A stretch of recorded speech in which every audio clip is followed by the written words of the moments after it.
चारों युगों में आता हूँ, अपना यथार्थ ज्ञान करवाता हूँ। लेकिन जिस समय आप यहाँ सतलोक से बिछुड़कर मेरे से आए, उसी दिन से आप बहुत दुखी होने लगे और काल भगवान ने आपके ऊपर त्रिगुणमयी माया का इतना प्रभाव कर दिया, आप भूल गए अपने मूल स्थान को। आप इसी रंग में रंग गए, इसी प्रोसेस को, जन्म और मृत्यु को, गधे कुत्ते बनने को आपने अंतिम मान लिया, क्योंकि आपके पास कोई विकल्प नहीं रहा, आपके पास कोई दूसरा ज्ञान नहीं था। ये अज्ञान आपके हृदय में ठोक ठोक कर भरवा दिया काल भगवान ने। अपने आत्माओं, अब 3 युगों के अंदर जीव पार कम होते हैं और चौथा युग जो कलयुग आता है, और उस कलयुग का भी ये प्राइम टाइम है। इसको बिचली पीढ़ी कहा है परमेश्वर ने। परमात्मा ने कलयुग को 3 चरणों में बांटा है। प्रथम चरण वो है जो परमेश्वर स्वयं आए थे, और ये बिचली पीढ़ी है, इसको दूसरा चरण है।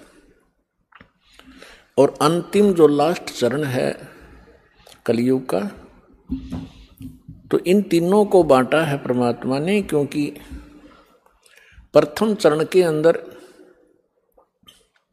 ये जीव घने दुखी नहीं होते। पहले वाले युगों से की तुलना में तो दुखी होते हैं, लेकिन इतने नहीं होते, इतनी जलालत नहीं भरती जितनी अब भरगी हमारे अंदर। इसका कारण क्या है ये बताएंगे आपको। अब परमात्मा ने, जब हम यहाँ आ गए, हम मरने लगे, जब हमें बहुत दुख हुआ। क्यों मर रहे हैं? एक व्यक्ति के बारे में बताते हैं, एक राजा बना और लाख वर्ष तक जीवित रहा, लाख वर्ष तक राजा ही रहा, और मरने लगा। जब उससे यमदूत लेने आए तो उसने कहा, मुझे एक सांस और दे दो। यमदूतों ने कहा कि खबरदार, एक सांस भी लिया। उसने कहा, तुम मेरी सारी पृथ्वी ले लो, मुझे कुछ जीवन दान दे दो। उन्होंने कहा कि हम ये नहीं कर सकते, तेरा समय आ गया, तू चल। तो हम मरना क्यों नहीं चाहते? हम अपने आप को वृद्ध भी देखना नहीं चाहते। आप देखते हो आजकल कितनी बकवादें चल गई हैं। ये बूढ़े बूढ़े हीरो 70-70 साल के मेकअप करवा के, सर्जरी करवा के, इन हड्डों पर कितने दिन सर्जरी कराओगे? फिर यह सर्जरी शमशान घाट पर होगी सारी। फिर कराइयो के सर्जरी कराओगे, गधे कुत्ते अपने कैसे बूढ़े मुंह लगेंगे तुम्हारे। तो इस तरफ ना ध्यान जाता कि हम यहाँ कहाँ रह रहे हैं, क्या की सर्जरी करवा रहे हैं। तो हम न तो वृद्धावस्था पसंद करते, यह भी गलत है। अब देखो, बालकपन में ज्ञान नहीं, और जब जवानी होती है, जब बकवाद करवाता है काल सारी, समझ बना आती तरीके आगे बुरी भी बनेगी, कोई कह तो भी नहीं समझ में आती, क्योंकि तब तक हमारी बुद्धि काल प्रेरणा से प्रेरित रहती है। जब हम कबीर साहब की शरण में आ जाते हैं, फिर हमने सारा समझ में आता है हमारे साथ क्या बनने वाला है। फिर हम डरते हैं, जो विकल्प भगवान ने बताया वो करते हैं। तो यहाँ जब हम वहाँ से आगे, हम बहुत दुखी हुए, रोने लगे, हाहाकार मची। एक व्यक्ति मर जाता, सारा परिवार रिश्तेदार तक टक्कर मारने लग जाते। ऐसा क्यों हो रहा है? बहुत बुरी बात है ये मृत्यु, पर हो रही है, और जो रो रहे हैं वो भी मरेंगे एक दिन। तो परमात्मा ने ये सारा ज्ञान हमें बताया कि बच्चों, तुम ऐसे स्थान पर रहा करते जहाँ मृत्यु नहीं होती थी। आप ऐसे स्थान पर रहते थे जहाँ वृद्धावस्था नहीं होती। वहाँ ये स्नायु वाली, नाड़ी वाला तंत्र से बना हुआ बॉडी नहीं है। आपका एक तत्व से, नूरी तत्व से बनेगा, और उसके अंदर सब ऑटोमेटिक सिस्टम होगा। आप वहाँ रहते थे, आप वृद्ध नहीं होते थे, आपकी मृत्यु नहीं होती थी। इसलिए हमने ये अखरता है, ये दोनों चीज, और दोनों कंपलसरी यहाँ पर। इसके लिए मालिक ने धर्मदास जी के पूछने पर बताया। जैसे आज दिन में प्रकरण चला था तो धर्मदास जी तो आंखों देख कर आए भगवान को, और धर्मदास जी ने पूछा कि भगवान अब तो मैं आपको पहचान चुका हूं, you are God, you are complete God, आप पूर्ण परमात्मा हैं, अब तो शंका रही ही नहीं। तो भगवान ये वेद और कतेब तो झूठे हैं, ये वेद भी झूठे, पुराण भी झूठी, गीता भी झूठी, और ये सब कुरान भी झूठी, बाइबल भी झूठा है। क्योंकि उन सब के अंदर, जैसा कि हमने हिंदू धर्म के अपने वेदों में सब पढ़ा, जैसा हमारे गुरुओं ने बताया, उन्होंने बताया कि ब्रह्मा विष्णु महेश परमात्मा है, कंप्लीट गॉड है, ये अजन्मा है, इनकी जन्म मृत्यु नहीं होती।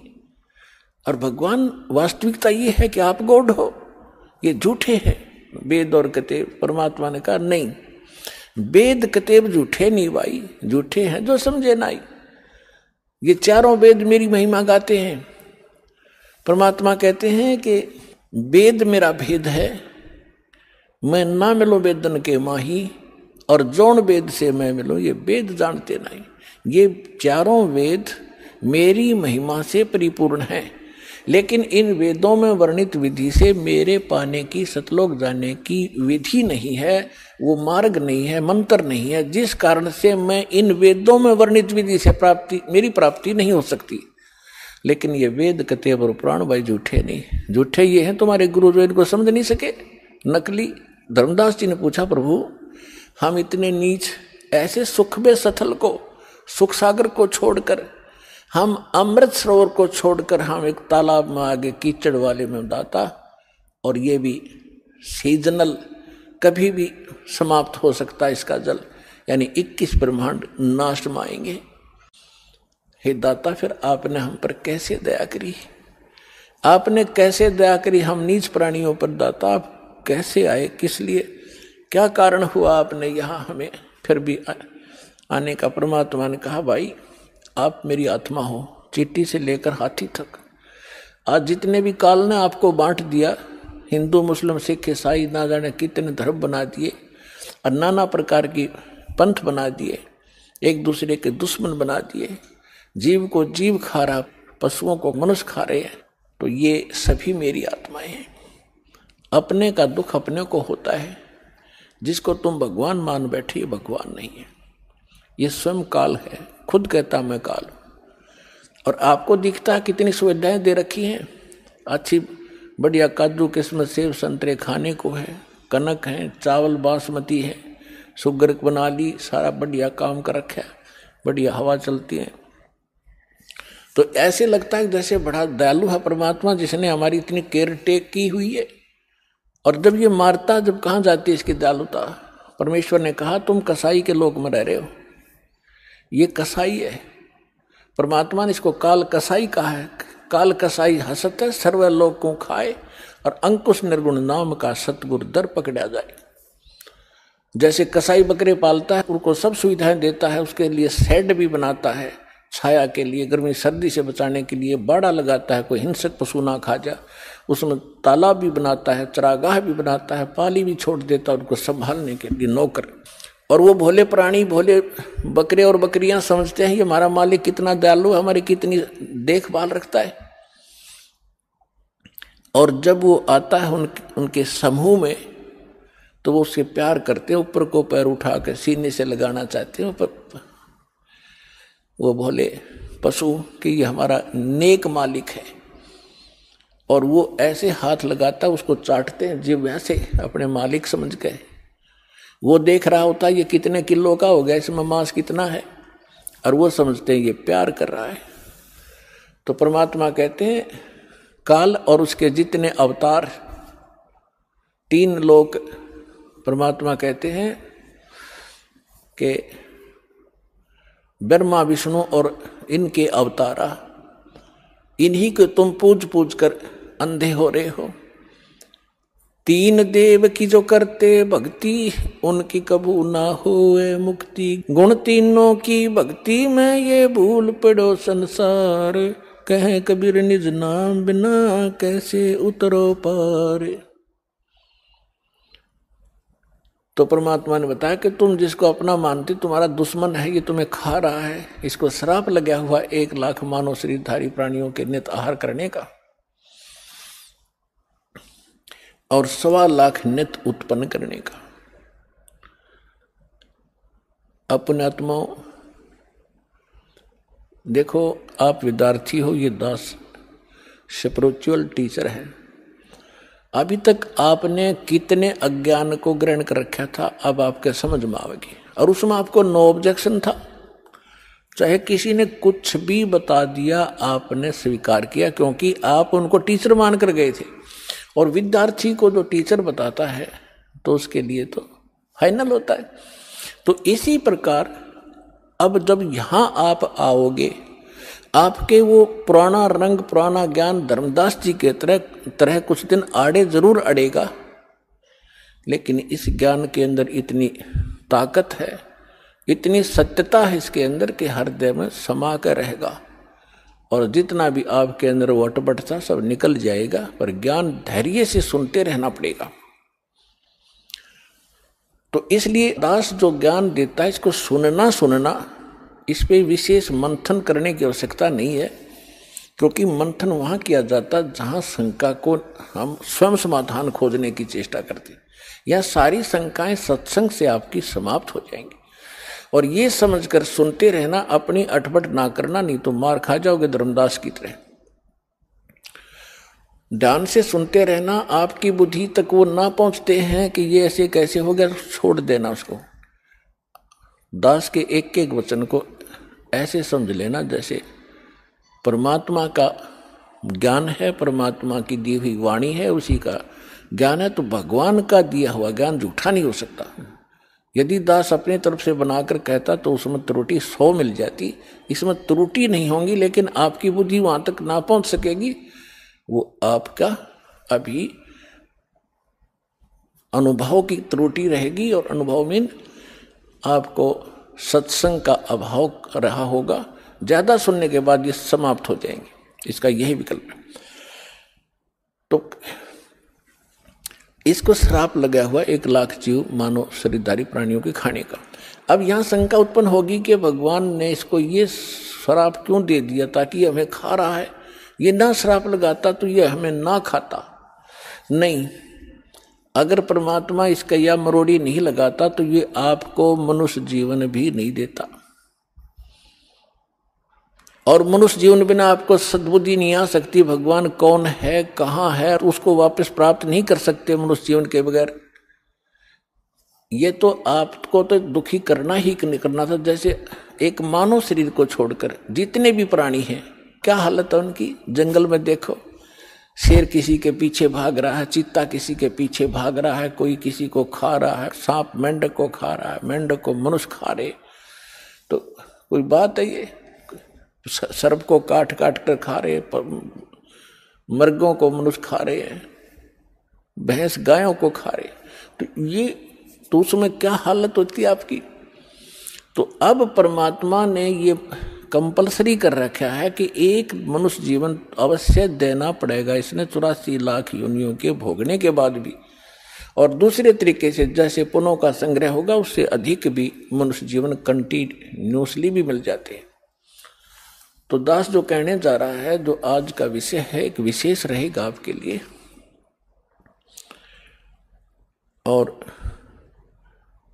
परमात्मा पाने के लिए आपके लिए एक विशेष प्रेरणा बनेगी, और सत्यता भी एक अत्यधिक सामने आएगी। वैसे तो आ ही रही है।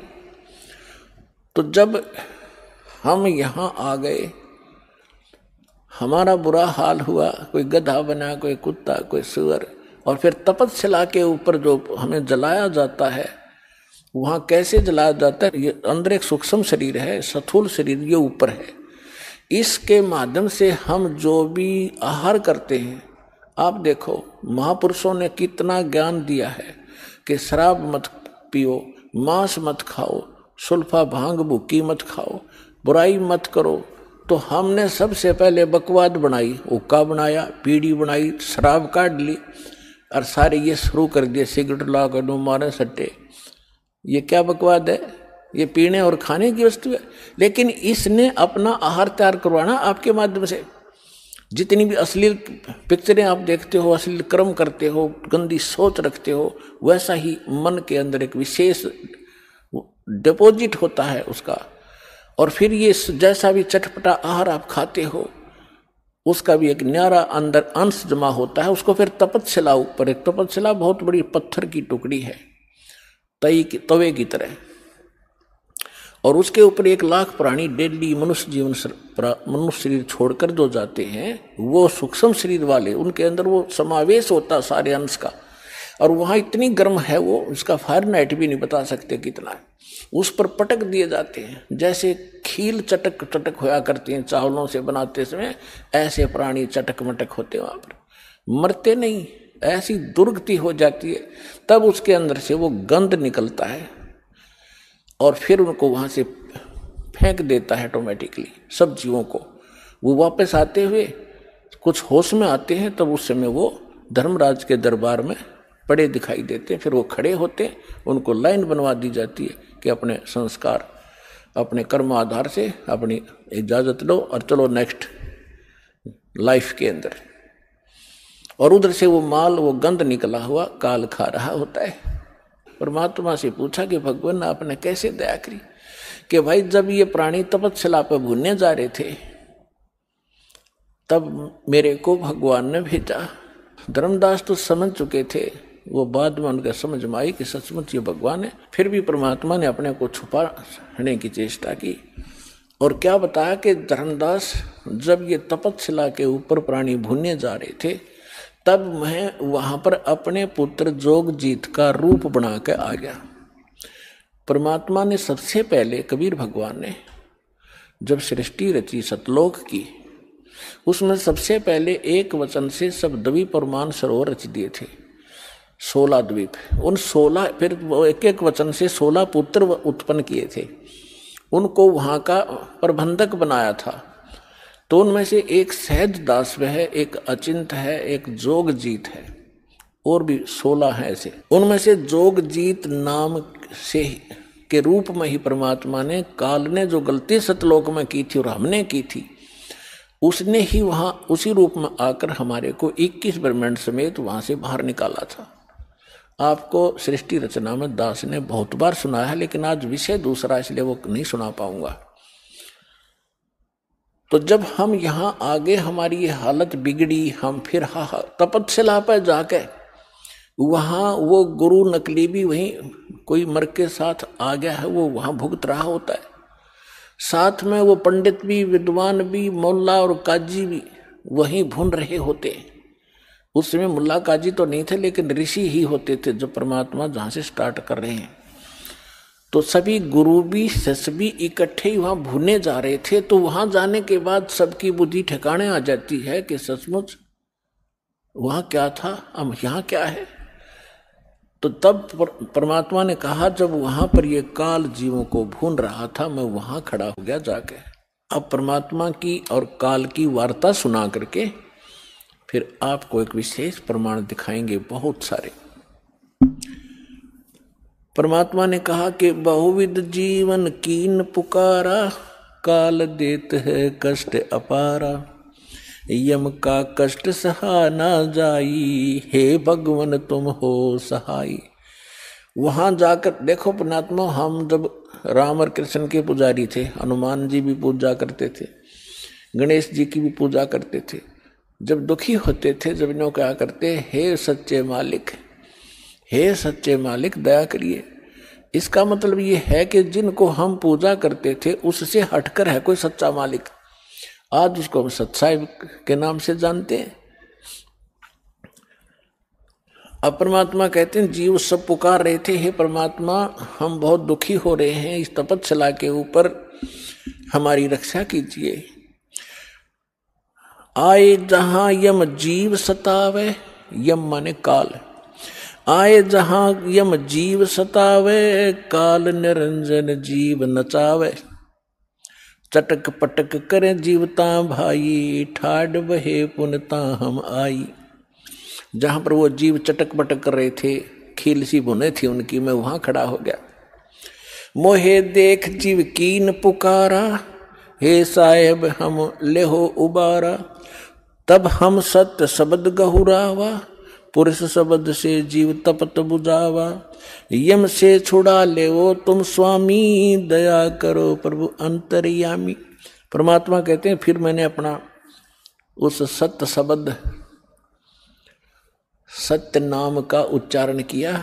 हमें समझा रहे हैं कोई भी आपत्ति आप पावे, प्रथम नाम प्राप्त हो उसका स्मरण अवश्य करके देखना चाहिए, दुखी सुखी होकर करना एक बार। और सतनाम प्राप्त है उसका स्मरण करना, सार नाम प्राप्त है तो फिर तो कंप्लीट ही कोर्स है, तो सार नाम का जाप करना। फिर देखना आपकी आपत्ति किस प्रकार हल्की होती जाती है।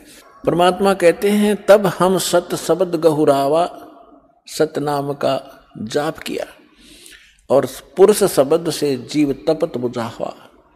तपत टुकड़ी तो जल रही है लेकिन उनका जलन महसूस नहीं हो रही है मेरी वहां उपस्थिति में।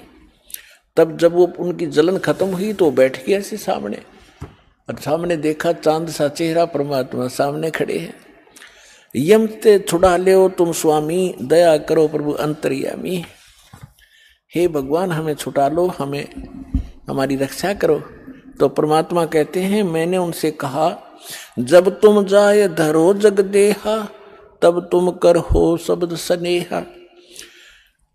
पुरुष नाम सुमरियो सैदाना, बीरा सार गहो परवाना। दे धरो तब सत शब्द समाई, तब हम सतलोक ले जाई। जा आशा ता बासा होई, मन कर्म वचन सुमरियो सोई।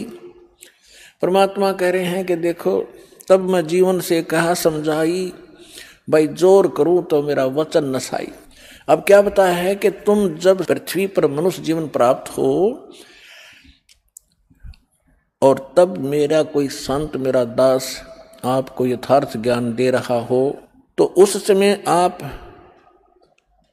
उससे मंत्र लेकर के जाप करना, फिर मैं तुम्हें छुड़वाऊंगा।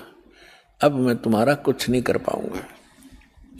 कहे जीव सुन पुरुष पुराना, देह धरु बिसरो नहीं ज्ञाना। पुरुष जान सुमरो जुमराई, वेद पुराण कहे समझाई। वेद पुराण कहे मति एहा, निराकार से की जय नेहा। सुर नर मुनि जन 33 करोड़ी, ये बंदे सभी निरंजन डोरी। ताके मते कीन हम आशा, अब हम चीन पड़ा यम फांसा। अब वहां जितने भी जीव तपस्या पर भून रहे थे, परमात्मा ने सृष्टि रचना सुनाई, तुम कैसे फंसे हो। तब ये अब कह रहे हैं कि जीव सभी कह रहे हैं हे सनातन परमात्मा, मनुष्य शरीर पाकर हम आपको नहीं भूलेंगे, आपका ज्ञान याद रखेंगे। और यहाँ तो ऐसी बिजली गिर दे है कुछ याद ही नहीं रहने देता। अब क्या बता रहे हैं कि पुरुष जान सुमरा जमराई, हमने परमात्मा समझ के काल भगवान की पूजा कर ली। और वेद पुराण कह समझाई कि आज तक जितने भी विद्वान पुरुष हमारे मिले हमें को, वो कह रहे हैं कि वेदों और पुराणों में बताया है ये निरंजन ही परमात्मा है, ब्रह्म ही सर्वशक्तिमान है। वेद पुराण कहे मति एहा, निराकार से करियो नेहा। कि ये सब निराकार बताते हैं उस भगवान को, कि वेदों में निराकार लिखा है। परमात्मा बोले ये वेद कतेब झूठे ना भाई, झूठे हैं जो सब जे नाई। तो वहां पर सभी प्राणी कहते हैं कि सुर नर मुनि जन 33 करोड़ी, ये भी परमात्मा सब काल के ही बंधे हुए हैं, इनकी पूजा करते हैं। और ताके मते कीन हम आशा, उन्हीं के विचारों के आधार से हमने भी इसी आस पर ये साधनाएं की। अब हमो चीन पड़ा यम फांसा, अब हमने काल के इस जाल का पता लगा आपके ज्ञान से। सुनो, परमात्मा कहते सुनो जीव छल यम ये केरा, ये यम फंदा कीन गनेरा। अब परमात्मा कहते हैं धर्मदास जो पूछो मोही, युग युग कथा कहूँ मैं तो ही। जब ही पुरुष आज्ञा के ना, जीवन काज पृथ्वी पग दीना।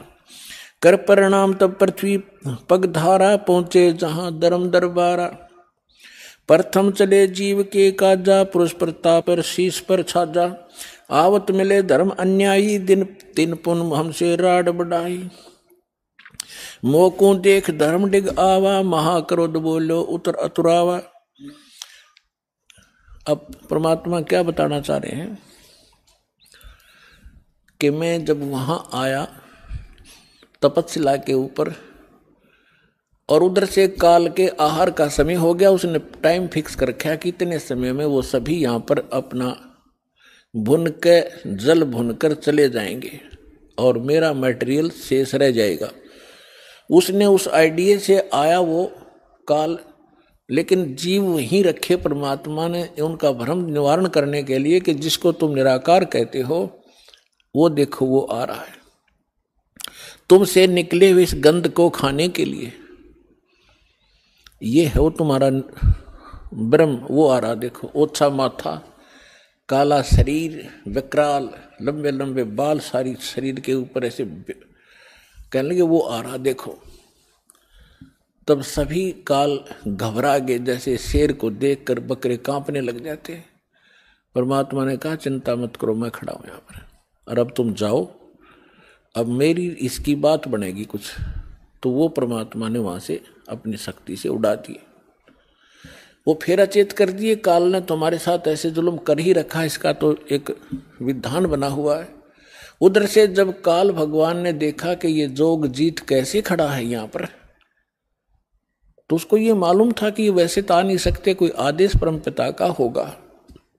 जोग जीत को अपना बड़ा भाई समझकर और दूसरा अपना दुश्मन मानकर कि इसने मुझे वहां से निकाला था, आज इसको पहले तो इसे पूछूंगा कि किस उद्देश्य को लेकर आए हो, परमात्मा का कोई आदेश लाया है क्या, उसके बाद फिर इसको खूब पीटूंगा, इसने मेरी बेइज्जती की, वहां से निकाला। तो जो ही काल निकट आया, काल ने पूछा कि जोगजी तू यहां क्यों आया, कोई परमात्मा का आदेश है तो मुझे बता, कोई हुक्म लेकर आया है तो पहले वो बता, और फिर जोगजी तने छोड़ूंगा नहीं मैं, आज तो मेरा फंस गया, तने मेरी बेइज्जती की, वहां से मुझे निकाला मैंने, और गलती खुद करी, वहां ऐसी बकवाद करी, भगवान ने तब निकाला। तो दुष्ट व्यक्ति के ये स्वभाव होता है, अपनी गलती नहीं मानता हो। तो तब परमात्मा ने जोगजीत रूप में भगवान कबीर साहब ने कहा कि सुन ले ज्योति निरंजन, आदेश परमपिता का, तूने सभी प्राणियों को महादुखी कर रखा है, कोई कुत्ता, कोई गधा, कोई सूअर बनाकर, और मनुष्य जीवन में कोई सुखी नहीं। क्या ये इसलिए तेरे साथ आए थे? तेरे साथ आगे न गलती कर दी तो ऐसा प्रतिशोध लिया करते। तो उसने कहा कि तू अपना मतलब बता, तेरा क्या उद्देश्य है? तो परमात्मा ने कहा कि मेरा उद्देश्य है, मैं नीचे जाऊंगा ब्रह्मांडों में। 21वें ब्रह्मांड की बात है, सबसे ऊपर तपस्या है, आपने ब्रह्मांडों के चित्रों में देखी होगी जो दास ने बनाए। कहा कि नीचे के लोकों में जाऊंगा, तेरा भांडा फोड़ करूंगा, तेरा सारा पोल खोल लूंगा कि भगवान नहीं है, ये काल है, इसको ये श्राप लगा हुआ है, तुम गंदे लोक में रह रहे हो, तुम यहाँ के वासी नहीं हो। और सबको यथार्थ ज्ञान देकर परमात्मा ने ऐसा मंत्र दिया मेरे को, जो प्राणी उस मंत्र को ले लेगा काल तो निकट नहीं जा सकता उसके। ऐसा मंत्र मेरे पास है, वो जाके दूंगा। तो उसने सोचा कि तो मेरा नाश करेगा, नीचे जाके भेद बतावेगा तो उजड़ जाएगा सब कुछ मेरा। तो इसने परमात्मा ने कहा कि इस बात को सुनकर इतना भयंकर हो गया, मुझे मारने के लिए झपट्या। धर्मदास जी को परमात्मा कहते हैं कितना भयंकर अटैक काल का आपके ऊपर हो, जो मंत्र मेरा दास आपको दे या मैं कभी आऊं जब दूं, तो उस मंत्र का जाप करके देखना एक बार, पहाड़ जैसे दुख को ऐसे फोड़ दिया जैसे बारूद फोड़ देती है। तो परमात्मा अपने ऊपर बताकर हमें संकेत दे रहे साथ में कि धर्मदास मैंने उस सुमरण किया सतनाम का और सार नाम का, साथ में सतनाम का जब जाप किया तो ऐसा रुक गया, वो वहीं का वहीं शतब्द हो गया और इतने बुरी तरह धड़ाम जैसी गिरा नीचे जाकर पाताल में, उस मेरे सुमरण के बल से ऐसा उसका तीर सा लगा और नीचे मैं गया, साथ के साथ पाताल से उसको उठा कर लाया कि चल ऊपर बात करेंगे। फिर मैं वापस लेकर वहीं गया।